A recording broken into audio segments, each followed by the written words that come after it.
Trainee doctor से rape और murder का मामला ममता बनर्जी के गले की फांस बनता जा रहा है। बीजेपी समेत विपक्ष का प्रदर्शन थमने का नाम नहीं ले रहा। आज बीजेपी की महिला मोर्चा ने प्रदर्शन की कमान संभाली है और इस सब के बीच ममता बनर्जी ने फिर से प्रधानमंत्री मोदी को चिट्ठी लिखी है, रेप के खिलाफ कड़े कानून की मांग की है।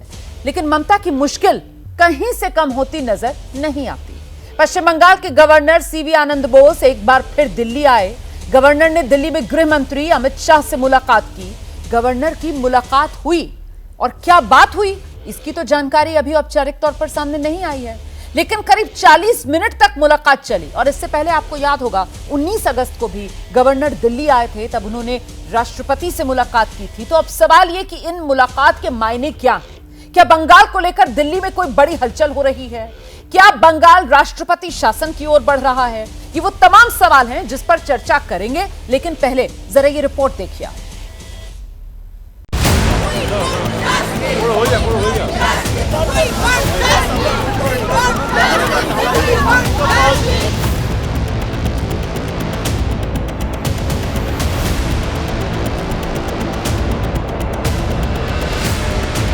উনি তো নিজে মা না, তাই উনি সন্তান হারার যে যন্ত্রণা সেটা বুঝতে পারছেন না, তাই হয়তো এই কথা। কিন্তু আমার মেয়ে যে আমার কাছে কি ছিল সেটা তো আমি জানি, আমি যে কি হারিয়েছি সেটা আমিই জানি একমাত্র।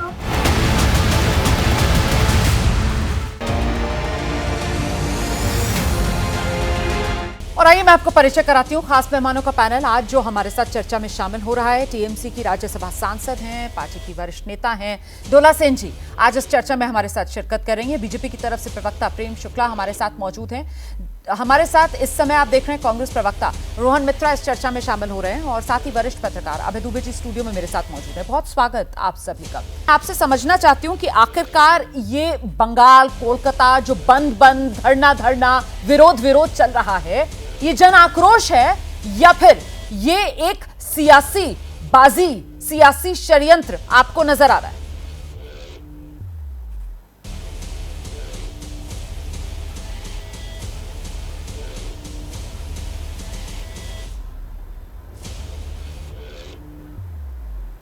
हम बोलेंगे जी डोला जी, आप ही से सवाल है। ये जन आक्रोश है या ये पॉलिटिकल प्रदर्शन आपको लग रहा है? पहले हम ये बोलेंगे, पहले बात हम बोलेंगे, आप जो पहले सुनाए कि पीड़ितों की माँ, जो विक्टिम की मादर है, उन्होंने बोले हैं कि ममता जी किसी की माँ नहीं है, इसीलिए वो समझ नहीं रहा। इसी के लेकर हम स्टार्ट करेंगे जी। हम ये बात बोलना चाहेंगे कि हमको लगता नहीं कि विक्टिम की मादर ऐसे बोले हैं, क्योंकि कल तक जब भी हम सुने हैं उनकी फादर, मदर, पेरेंट्स, हम आभारी है इसीलिए कि उन्होंने बार बार बोले हैं कि हमारा चीफ मिनिस्टर के खिलाफ कुछ कहने का नहीं है, हमारा भरोसा है। However, you are campaigning this with no issue. I will only tell that I will give three references. Mother Teresa किसी का माँ नहीं था।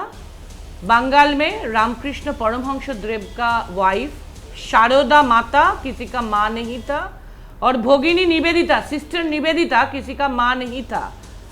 तो माँ होते हुए, माँ ना होते हुए ये सवाल नहीं उठता। माँ की कष्ट समझने के लिए माँ होना जरूरी नहीं होता, क्योंकि internationally Sharada Mata, Sister Nivedita and Mother Teresa are famous as mother.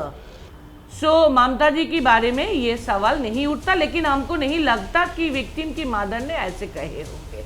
उसके बारे में हम कुछ टिप्पणी नहीं करेंगे। ठीक है। दूसरी बात हम ऐसे बोलेंगे कि जनता के साथ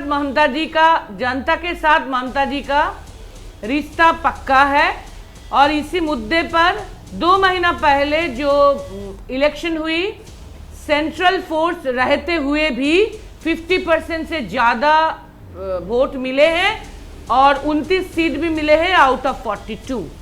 तो जनता के साथ ममता जी की कोई प्रॉब्लम नहीं है। ये प्रॉब्लम है इधर सीपीएम की, बीजेपी की, जो नहीं जीत पाए हैं 21 में, 24 में, 2021, 2024, रादर 2016, 2019। उसका अच्छा नहीं लगता कि वो जीत नहीं रहे हैं, और हर एक बार सेंट्रल फोर्स भी थे फिर भी वो जीता नहीं। तो इसी मुद्दे पर वो आके पॉलिटिकल मुद्दा उठा रहे हैं। हम जो विक्टिम हुए आरजी कर में जो घटना घटे उनकी कंडेम करते हैं और हम भी जस्टिस की मांग पर हैं। हमारे chief minister honourable Mamata Banerjee बार बार बोले हैं हमारे पास कुछ हाइड करने का नहीं है, और इसीलिए चाहे संदीप घोष के खिलाफ करप्शन की चार्ज हो, सीट होते हुए भी, सीट गठन होते हुए भी उसको भी हाई कोर्ट के कहने पर सीबीआई को दिया गया, और इधर भी पुलिस को डिक्टम दिया गया था 4 दिन की 5 दिन के अंदर खत्म करो इन्वेस्टिगेशन, वो भी हाई कोर्ट की कहने पर सीबीआई के पास दिया गया। और सीबीआई अभी तक दोनों मुद्दे पे कभी नहीं बोले कि एडमिनिस्ट्रेशन और स्टेट गवर्नमेंट और पुलिस जी कोलकाता पुलिस कोई असहयोगिता कर रहे हैं। So we are transparent enough to accept any investigation done by CBI. We have no problem, we have nothing to hide. So एकदम खुलासा है। आप कह रही हैं डोला जी कि छुपाने के लिए कुछ भी नहीं है, सब कुछ ट्रांसपेरेंट पारदर्शी है, लेकिन क्या आपको ऐसा नहीं लगता, जैसा कि आपने खुद ही कहा कि हाईकोर्ट के कहने पर सब कुछ जो भी बंगाल सरकार ने किया वो हाईकोर्ट के कहने के बाद ही हुआ। सीबीआई जांच से लेकर आरजीकर कॉलेज के पूर्व प्रिंसिपल के खिलाफ भ्रष्टाचार का मामले की जांच भी सीबीआई को हाईकोर्ट ने सौंपी। आप लोग ने तो कुछ किया ही नहीं ना। क्या इसको लेकर जनता में नाराजगी नहीं होगी ममता सरकार के खिलाफ? एक सेकेंड रोमाना जी प्लीज, ऐसा आप एंकर है, आपकी तरफ से एबीपी न्यूज की तरफ से इतना झूठ बोलने अच्छा नहीं लगता। हम सारे के सारे बोल रहे हैं, आप झूठ बोल रहे हैं, क्योंकि दोनों तरफ ही रेप एंड मर्डर की विक्टिम को लेकर ममता जी ने पुलिस को डिक्टम दिया था, टाइम टारगेट दिया था, 5 दिन के अंदर करो, नहीं तो संडे से हम खुद सीबीआई के हवाले करेंगे। ट्यूसडे सुबह बोले हैं और ट्यूसडे शाम को हाईकोर्ट की तरफ से तभी सीबीआई को दिया गया, तो कोई प्रॉब्लम नहीं, हमने मान लिया। नहीं तो हम ही सीबीआई के हवाले करने के लिए तैयार थे, वो अनाउंसमेंट था, लेकिन उसके पहले पुलिस को 5 दिन दिया गया था, तो ये ठीक नहीं है, ये आप झूठ बोल रहे हैं। और दूसरा, और सीबीआई की तरफ से किसी को पकड़ा नहीं अभी तक, वो कोलकाता पुलिस ही था जो 12 घंटे के अंदर जो एक्यूज है संजय राय उसको पकड़ रहे थे, और उसके बाद किसी को पकड़ा नहीं गया अभी तक। और दूसरा बात, करप्शन चार्ज के लिए भी सीट गठन ममता जी का गवर्नमेंट ही किया था, वो भी इन्वेस्टिगेशन चालू हो गया था, फिर भी ये सीपीएम बीजेपी कोर्ट में गए और पॉलिटिकल मुद्दे पर इसको भी सीबीआई की डिमांड हुआ था। कोई बात नहीं, हम ट्रांसपेरेंट हैं, इसीलिए हम सीबीआई की जांच हुआ हाईकोर्ट से, तो हम सहयोगिता कर रहे हैं, लेकिन हमने सीट गठन करके इन्वेस्टिगेशन चालू भी किया था। तो इस मुद्दे पे भी हम बोलेंगे कि अगर संदीप घोष इतने इन्फ्लुएंशियल है तो अभी तक सीबीआई उनको कस्टडी में लेके क्यों जांच नहीं कर रहे हैं, क्यों उसको हर दिन घर भेज रहे हैं? उसको इन्फ्लुएंशियल होते हुए कस्टडी में लेने का बाद जांच करना और भी अच्छा होता हम लोगों को लगता, लेकिन हमारा कोई एतराज नहीं है। लेकिन सीबीआई का पास हाई कोर्ट का टाइम लिमिट है 21 दिन, आज 18 दिन हो गया और सिर्फ 3 दिन है, मंडे को 21 खत्म हो जाएगा। तो सीबीआई क्या 21 दिन के अंदर, ये टाइम लिमिट के अंदर, क्योंकि हमको पता है जस्टिस डिलेड तो जस्टिस डिनाइड, सही। तो सीबीआई क्या हाई कोर्ट का टाइमलाइन मानेंगे? क्या सुप्रीम कोर्ट इसके ऊपर ध्यान देंगे? ये हमारा गुजारिश रहेगा। ठीक, फिर से एक बार लेकिन वही सवाल पूछती हूँ कि क्यों ना माना जाए जो आपने कहा कि 5 दिन के बाद तो ममता बनर्जी ने खुद ही अल्टीमेटम दे दिया था कि हम रविवार को सीबीआई को जांच सौंप देंगे, लेकिन मंगलवार को ही, जिस दिन ममता बनर्जी कहती हैं कि रविवार तक अपनी जांच पूरी करो वरना हम सीबीआई को सौंप देंगे, हाईकोर्ट ने कहा कि नहीं, आप फौरन जांच जो है वो सीबीआई को सौंपिए। और उसके बाद जब यह मामला सुप्रीम कोर्ट में आया तो सुप्रीम कोर्ट ने जिस तरीके से कोलकाता पुलिस की नाकामियां गिनाई, जिस तरीके से सुप्रीम कोर्ट की तरफ से बताया गया कि पुलिस ने सही काम नहीं किया, एफआईआर दर्ज करने में देरी की, जो क्राइम सीन था उसको डिमार्केट करने में देरी की, पोस्टमार्टम के बाद आप एफआईआर दर्ज करते हैं, पोस्टमार्टम के बाद आपने क्राइम सीन को डिमार्केट किया, इससे सबूत जो हैं कहीं ना कहीं उनके खराब होने का अंदेशा। तो आपको नहीं लगता कि इन लापरवाहियों को लेकर जो बंगाल की जनता है